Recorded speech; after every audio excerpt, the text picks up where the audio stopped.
بسم الله الرحمن الرحیم. د HTML5 کورس 5م چپټر 2م درس ته ښه راغلاست. په دې درس کې به موږ کالم سپیننګ همدارنګه روز سپیننګ وایو. د ټولو نه مخکې به زه تاسو ته مثال وښیم چې کالم سپیننګ او روز سپیننګ څه قسم معلومیږي. ګورئ په دې کې دا یو ټیبل د مکمل چې په دې کې یو رو 2 3 4 5 روز دي، همدارنګه 1 2 3 4 کالم دي. په دې کې دوی څه شی کړي دي، په دې دلته چې تاسو ته ښکاره کېږي ګورئ 2 روګانې سره یو ځای کړي دي. نو په دې کې څه شوي دي، کالم وبخښئ روز سپیننګ شوی ده، او په دې کې ګورئ 2 کالم یې سره یو ځای کړي. نو دلته څه شوي دي، کال سپین یعنی کالم سپیننګ شوي دي. نو دا به موږ په اوس د کوډ په واسطه باندې وایو چې موږ څنګه کولی شو دغه کالم سپیننګ همدارنګه روز سپیننګ وکړو، یعنی 2 روګانې څنګه سره یو ځای کړو او 2 کالم سره څنګه مرج کړو یا یو ځای کړو. لکه څنګه چې موږ په وډ پروګرام کې یا په ایکسل کې موږ مرجنګ وایو، یعنی مرج کوو یې. په دې کې موږ وایو چې سپیننګ کالم سپیننګ همدارنګه روز سپیننګ موږ ورته وایو. په دې کې ما سره به تیار هماغه فایل اوپن وي.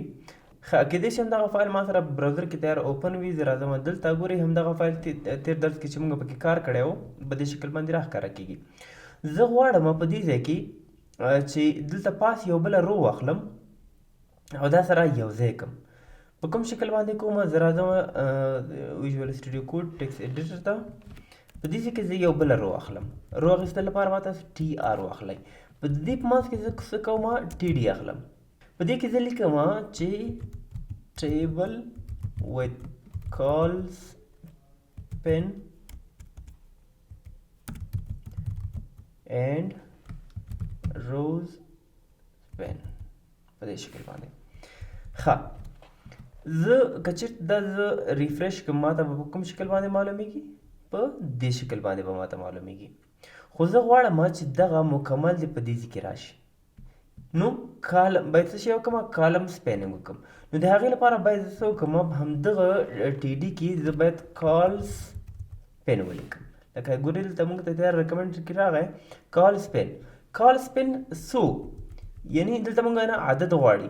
ګورئ تاسې به داسې وکړئ چې دغه کالمونه به خپل وشمېرئ، 1 2 3 4 کالمه دي. زه غواړم چې دغه سره یو ځای کړم. نو څه کوم، د دې په منځ کې 4 لیکم، یعنی 4 عدد لیکم. بیا به څه کېږي، راځم ریفریش کوم یې. نو دا ما سره د 4 کالم، یعنی دغه یو کالم مونږ څه که مرج مو که د 4 کالمو سره یو ځای. نو دلته مونږ څه شی وکړه، هغه ټایټل مونږ ولیکه. اوس زه څه شی کوم، غواړم چې دا او دا سره یو ځای کړم. صحیح، د هغې لپاره څه کوم، دلته راځم دغه SL په دې کې زه غواړم چې روز سپیننګ وکړم. صحیح، یعنی روګانې سره یو ځای کړم. څو روګانې سره یو ځای کوو، 2 روګانې سره یو ځای کوو. زه به دغه له دې ځای نه که چېرته لرې نه کړم نو دا ټیبل کې به ګډوډي راځي. ګورئ که چېرته ریفریش کړم ګډوډي به راځي، ځکه چې دا کالم هم دغه سیل یا دغه کالم هم په خپل ځای باندې پاتې شو او دلته روز سپیننګ وشو. نو زه څه کوم، دا له دې څخه لرې کوم، دلته به 3 پاتې شي. دا راځم ریفریش کوم، دا موږ سره په دې شکل باندې راښکاره کېږي. نو اوس په دې ځای کې څه وشو، 2 روګانې سره یو ځای شوې. نو دې ته څه ویل کېږي، روز سپیننګ ویل کېږي، او دې ته څه ویل کېږي، دې ته کالم سپیننګ ویل کېږي. نو په دې شکل باندې تاسې کولی شئ چې روز سپیننګ او همدارنګه کالم سپیننګ وکړئ. نو دا موږ دلته موږ څه شی وکړه، 2 روګانې موږ سره یو ځای کړې. ګورئ موږ څه وکړه، 2 عدد موږ ورکړه، او په دې کې موږ څه وکړه، کالمونه موږ سره یو ځای کړه. نو موږ څه شی وکړه، کال سپین 4، یعنی 4 کالمونه سره موږ یو ځای کړل. نو دا د کالم سپیننګ همدارنګه د روز سپیننګ هغه درس. تاسې هم همدغسې کار وکړئ، مختلفه پریکټس پکې وکړئ. که چېرته بیا هم څه مشکل و، د همدې ویډیو په کومنټ کې ولیکئ، انشاءالله زه تاسو ته جواب درکوم.